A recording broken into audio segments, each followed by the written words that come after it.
وفوض أمري إلى الله إن الله بصير بالعباد لا حول ولا قوة إلا بالله العلي العظيم حسبنا الله نعم الوكيل نعم المولى ونعم النصير. أعوذ بالله من الشيطان الرجيم. بسم الله الرحمن الرحيم. الحمد لله رب العالمين بارئ الخلائق أجمعين حبيب قلوبنا وطبيب نفوسنا مولانا ومولى الثقلين جد الحسنين أبي القاسم محمد. اللهم صل على محمد وعلى أهل بيته الطيبين الطاهرين المعصومين المظلومين المنتجبين المنتخبين الميامين ولعنة الدائمة على أعداء آل محمد أجمعين من الآن إلى قيام يوم الدين. أما بعد فقد قال الإمام زين العابدين سيد الساجدين علي بن الحسين عليه السلام: يا أبا خالد إن أهل زمانه والقائلين بإمامته والمنتظرون بظهوره أفضل على كل زمان. صلوات بھیجئے محمد اور آل محمد.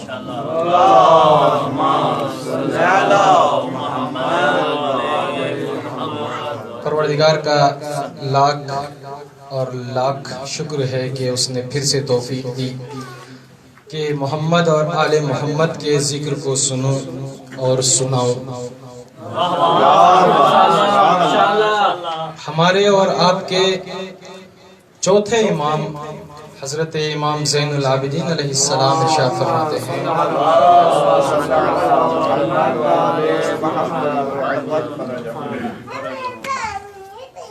اپنے صحابی، اپنے خاص صحابی ابو خالد کابلی سے فرماتے ہیں: یا ابا خالد ان اہل زمانہ،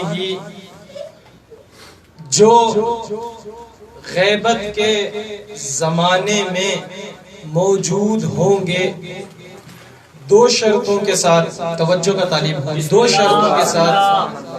ایک القائلون بامامتہ، امام قائم کے امامت کے قائل ہوں، والمنتظرون لظہورہ، اور ان کے ظہور کے منتظر ہوں.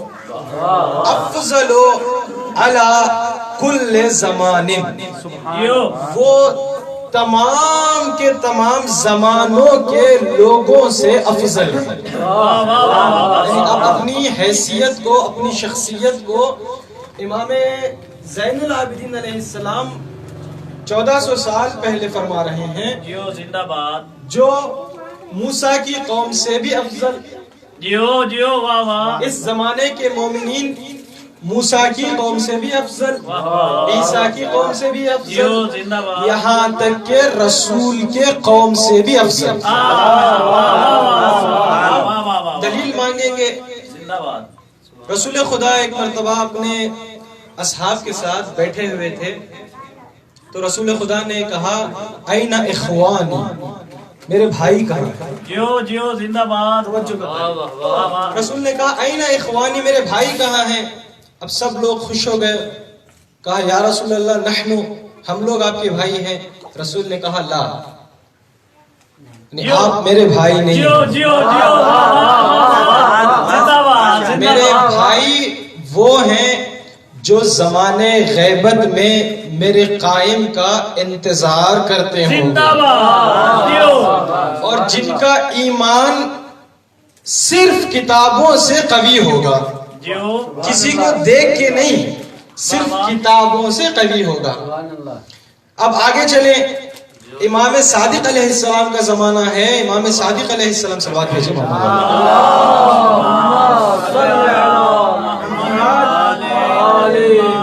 امام صادق علیہ السلام ارشاد فرماتے ہیں کہ اپنے صحابیوں سے کہ تمہاری نماز میں اور زمانے غیبت میں رہنے والوں کی نماز میں 25 گنا کا ثواب زیادہ ہے. یعنی ہماری نماز زمانے قبل جو پہلے زمانے میں لوگ گزر چکے ہیں ان سے 25 گنا زیادہ ثواب. آگے چل کے امام زین العابدین نے ارشاد فرمایا لأن اللہ اعطاہم ان کو عطا کرے گا الافہام والمغفرہ والعقول، ان کو عقل عطا کرے گا، فہم عطا کرے گا، سبحان اللہ، افہام عطا کرے گا اور معرفت عطا کرے گا. کیوں؟ ما سارت بہل غیبتو، ما سارت بہل غیبتو، ان کے نزدیک غیبت بمنزلت المشاہدہ.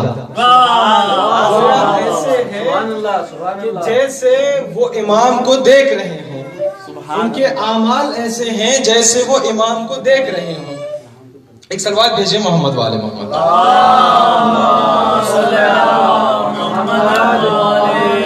تو عزیزان محترم، ہمارے اور زمانے قبلی میں بہت فرق ہے، اس لیے کہ جو چیزیں ہمارے پاس موجود ہیں میں نے یہاں پہ یادداشت کی ہے، جو چیزیں ضرورت ہوں. یعنی ہر امام نے امام زمانہ کی معرفی کی ہے. آپ رسول خدا سے لے لیں، ہمارے پاس بہت ساری احادیث موجود ہیں. رسول سے لے کر امام عسکری نے بھی جو ہے امام زمانہ کی معرفی کی ہے. اب امام زمانہ، بعض لوگ، سعودی عرب میں ایک کانفرنس ہوا تھا، آپ کو یہ بتا دوں نالج کے لیے کہ سعودی عرب میں کانفرنس ہوا تھا، اس میں سے تمام کے تمام فرقہ موجود تھے. سب نے آخری یہی نکلا، فیصلہ یہی تھا کہ امام کا ظہور ہوگا. کوئی ایسا فرقہ زندہ باد جس نے کہا ہو کہ امام کا ظہور نہیں ہوگا. البتہ بعض برادران اہل سنت کہتے ہیں کہ امام ابھی پیدا نہیں ہوئے، پیدا ہوں گے پھر ظہور ہوں گے. لیکن ہمارے عقیدہ یہ ہے کہ امام حاضر بھی ہے اور امام ظاہر بھی ہے. امام ہمیشہ حاضر ہوا کرتا ہے. ہم ظہور کے بھی قائل ہیں، حضور کے بھی قائل. میں بتاؤں، اگر حضور امام حاضر نہیں ہوتے تو ہمیں یہ توفیق نہیں ہوتی کہ ہم مجلس اعضا برپا کریں.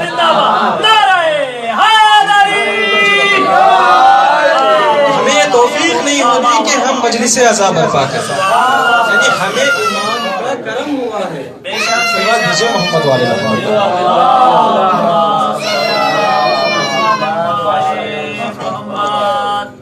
ہمیں امام کا کرم ہوا ہے. دیکھیں عزیزان محترم، کرم کی دو قسمیں ہیں، عنایت کی، فضل کی دو قسمیں ہیں. ایک ہوتا ہے عنایت عامہ اور دوسرا ہوتا ہے عنایت خاصہ. اور ہم سب پر جو عنایت ہوئی ہے وہ عنایت عامہ ہے. عنایت خاصہ بہت خاص لوگوں کے لیے ہے. علامہ بحر العلوم ایک مرتبہ امام علی کے زری پر جاتے ہیں. جانے کے بعد ہر دن کا ان کا رواج یہ تھا کہ امام کو سلام کیا کرتے تھے.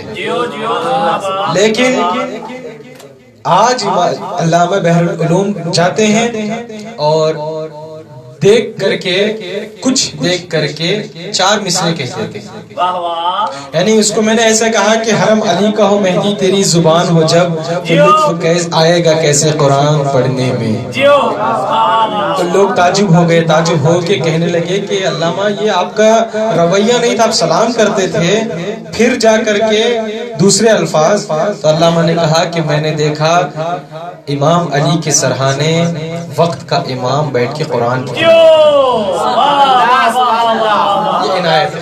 زندہ باد. وہ خود کے ایک مرتبہ جلوس عاشورہ میں علامہ بہر العلوم جا رہے تھے، اپنے قبا کو نکال دیا، اپنے امامے کو نکال دیا، اپنے جوتوں کو نکال دیا، نکال کے جو ہے وہ یا حسین کرنے لگے۔ لوگوں نے پوچھا کہ کیا ہوا بھائی، مسئلہ کیا ہے؟ کہا کہ میں نے دیکھا امام زمانہ دستے میں کھڑے ہو کر ماتم کر رہے ہیں۔ سبحان اللہ، سبحان اللہ، واہ واہ، ان کا عنایت خاص علامہ بہر العلوم۔ اب آگے چلیں، خود علامہ بہر العلوم کہتے ہیں کہ میں نے ایک مرتبہ مسجد کوفہ میں نماز پڑھنے کے لیے گیا، تو نماز سے کچھ دیر پہلے میں نے دیکھا کہ وقت کا امام محراب کوفہ میں بیٹھ کر مناجات امام علی علیہ السلام پڑھ رہا ہے، یا مولا یا مولا انت الغنی وانا الفقیر۔ عنایت خاص اگر دیکھنا ہے، خود مشہد مقدس کی سرزمین سے شیخ بہائی ایسا نام ہے جس کو سن کر کے لوگ خوش ہو جاتے ہیں۔ شیخ بہائی، ان کے پاس ایسا علم تھا، وہ پہچان جاتے تھے کہ امام اس وقت کیا کر رہے ہیں اور کہاں پر ہیں۔ ایک مرتبہ شیخ بہائی نے دیکھا کہ امام ایک موچی کے پاس ہے، موچی کہتے ہیں جو جوتا سلتا ہے۔ امام اس سے کہہ رہے ہیں کہ میرے نالین کو سل دو۔ توجہ چاہوں گا، بسم اللہ، خاص دیکھیں، میری نالین سل دو۔ تو وہ مجھے کہتا ہے کہ ابھی رک جاؤ، ابھی رک جاؤ، ابھی دوسرے کی نوبت ہے، تمہاری نوبت نہیں ہے، ابھی رک جاؤ۔ پھر امام کہتے ہیں کہ پھر سل دو۔ یہ شیخ بہائی دیکھ رہے ہیں، شیخ بہائی کو غصہ آ رہا ہے کہ بھائی یہ کوئی عام آدمی نہیں، یہ امام ہے۔ غصہ آ رہا ہے، شرمندگی آ رہی ہے۔ ابھی شیخ بہائی امام کی معرفی کے لیے اس موچی کے پاس جاتے ہیں، تو پھر فوراً امام زمانہ کہتے ہیں کہ میرے جوتے کے 2 ٹاک لگا دو، مجھے جانا ہے۔ پھر موچی کہتا ہے کہ رک جاؤ، اگر آپ نہیں رکے تو میں جانتا ہوں کہ فرزند زہرا مہدی یہیں پر موجود ہے، میں تمہاری شکایت کروں گا۔ سبحان اللہ، سبحان اللہ۔ یعنی ایک موچی ہے لیکن امام کو پہچانتا ہے۔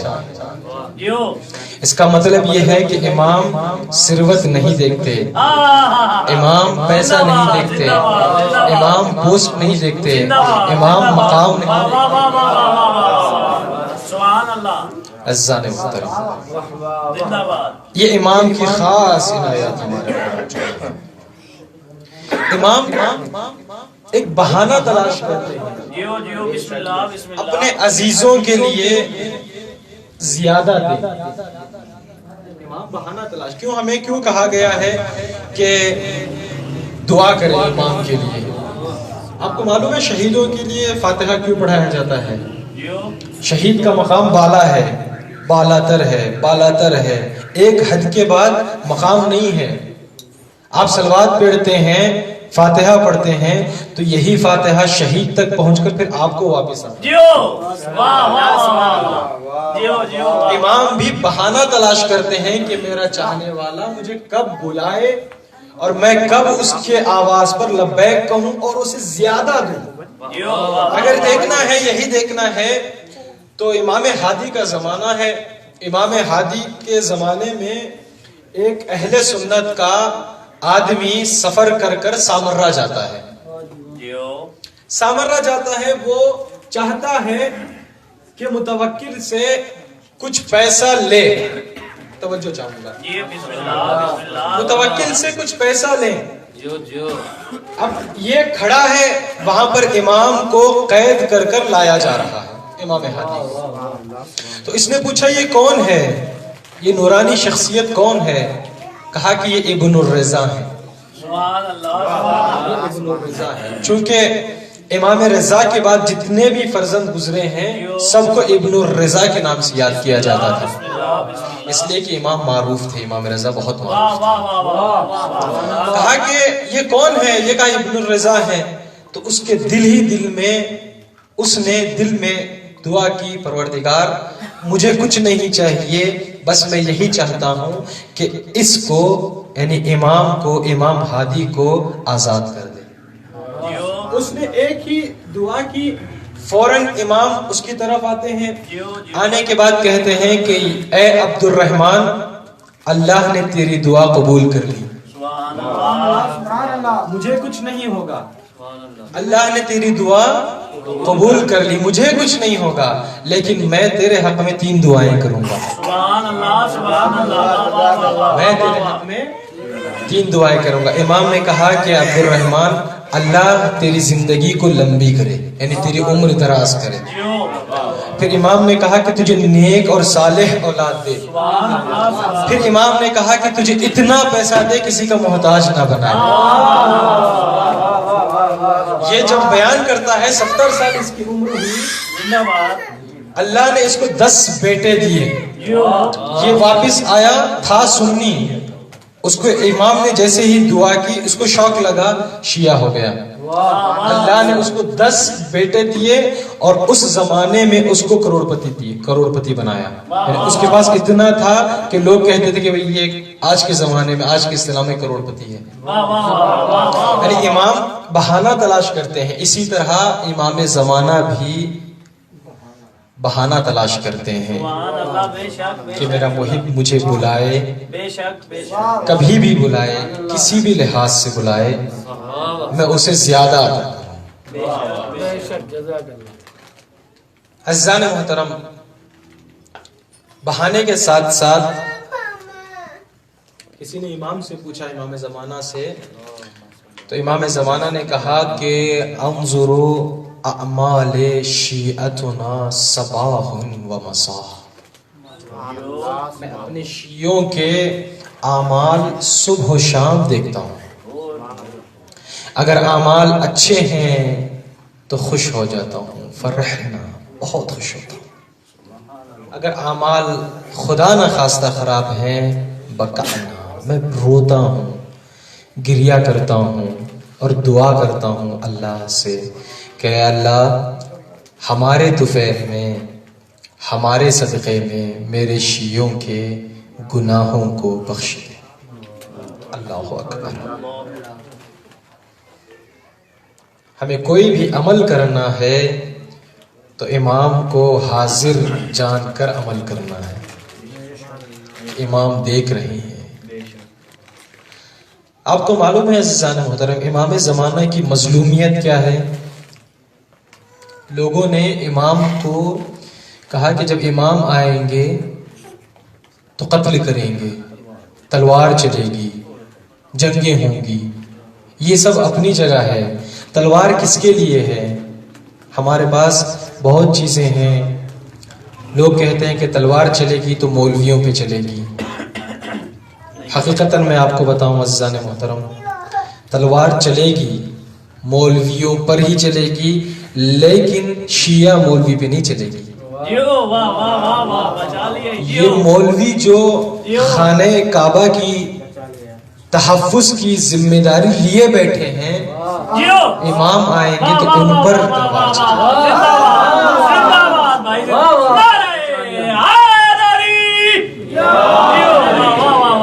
امام کا لطف، امام کرم جو ہے امام کا، وہ قہر سے زیادہ ہے۔ کیوں؟ کیونکہ امام زمانہ اللہ کی صفات کا مظہر ہے۔ اللہ رحیم، قہار بہت کم جگہ استعمال ہوا ہے۔ آپ دیکھیں 114 سورہ میں اللہ کہتا ہے میں رحمان بھی ہوں اور رحیم بھی ہوں۔ امام زمانہ بھی اللہ کی صفاتوں کا مظہر ہیں، تو امام بھی تلوار اپنی جگہ ہوگی، لیکن رحم امام کا کئی گنا زیادہ ہوگا۔ بس عزیزان محترم، ایک جملہ سن لیں پھر ربط مصائب۔ امام بہت مظلوم ہے، بہت زیادہ مظلوم ہے۔ ایرانی ایک خطیب کہتے ہیں کہ امام حسین سے بھی زیادہ مظلوم ہے۔ بہت گہرا جملہ ہے عزیزان محترم۔ کیوں مظلوم ہے؟ اس لیے کہ امام زمانہ امام حسین کے پاس اکبر موجود تھے، اللہ، قاسم موجود تھے، عباس موجود تھے۔ امام زمانہ مظلوم کیوں ہیں؟ اس لیے کہ امام زمانہ اپنی خواتین کو جو چادریں چھینی ہیں وہ دیکھ دیکھ کر روتے ہیں۔ اللہ اکبر۔ سزاداران مظلوم کربلا، چند جملے مسائل کے تاکہ میری شہزادی جو شام سے آئی ہے خوش ہو جائے۔ کہا میرے بھائی کے مسائل پڑھنے والے بھی کچھ ہیں۔ اللہ اکبر۔ میری شہزادی خوش ہو جائے۔ ایرانی خطیب کہتے ہیں جب کوئی بیان کے لیے بیٹھے دوسروں کو یہ نہ کہے کہ گریا کرو، بس یہ کہہ دے کہ تصور کیا کرو۔ آپ خود بتائیں عزیزان محترم، عزاداران مظلوم کربلا، آپ موجود ہوں اور آپ کے بہن کے ساتھ کوئی بدتمیزی کرے، اللہ اکبر، آپ موجود ہو، آپ اپنے آپ کو یہ سوچیں کہ کوئی امام سجاد موجود ہے لیکن یزید کہہ رہا ہے وہ زینب سے کلام کرنا ہے۔ خود یزید کہتا ہے کہ زینب میں نہیں جانتا کربلا میں کیا کیا ہوا، لوگ آگے مجھے کہتے ہیں کہ تمہارے بھائی کو قتل کر دیا گیا، تمہارے اکبر کو قتل کر دیا گیا، تمہارے قاسم کو قتل کر دیا گیا، لیکن میں تجھ سے سننا چاہوں گا تیری مظلومیت کیا ہے۔ اللہ اکبر۔ ارے جانتے ہیں جناب زینب نے کیا کہا؟ ارے میری سب سے زیادہ مظلومیت یہ ہے کہ تجھ جیسا نامحرم مجھ سے کلام کر رہا ہے۔ اللہ اکبر، اللہ اکبر۔ عزاداران مظلوم کربلا، ارے بازار شام ہے، زینب کھڑی ہے۔ آپ کو معلوم ہے زینب کی زندگی میں ایک مقام ایسا بھی آیا، امام حسن کا لاشا ہے، امام حسن اپنے جگر سے جگر کٹ کٹ کر کے منہ سے باہر آ رہا ہے تو جناب زینب امام حسن کو دیکھتی ہے اور ابو الفضل العباس کو دیکھتی ہے۔ میرا ابو المولا ابو الفضل العباس بہت دور بیٹھا ہے۔ امام حسن کہتے ہیں اے بہن زینب، ارے جانا ذرا بھائی کو بلا لانا۔ ارے معلوم ہے آپ نے دیکھا ہوگا، ارے جب بھی بھائی پہ مصیبت آتی ہے بہن بھائی کے سامنے نہیں روتی، ایک مرتبہ باہر جاتی ہے اپنے ہاتھ پہ ہاتھ رکھ کر کے رونا شروع کرتی ہے۔ اے بھائیا، ارے جناب زینب بھی باہر آتی ہے، رونا شروع کرتی ہے۔ عزیزان محترم، عزاداران مظلوم کربلا، ارے یہی زینب ہے، یہ ایک مقام تھا۔ ارے دوسرا مقام کربلا میں ارے زینب نے حسین کا لاشا دیکھا، گریا کیا میرے بھائی پہ، ارے لیکن گریا کیسا؟ ارے کوئی تلوار مار رہا تھا، ارے کوئی نیزہ مار رہا تھا، ارے کوئی زنجیر سے ٹکرا رہا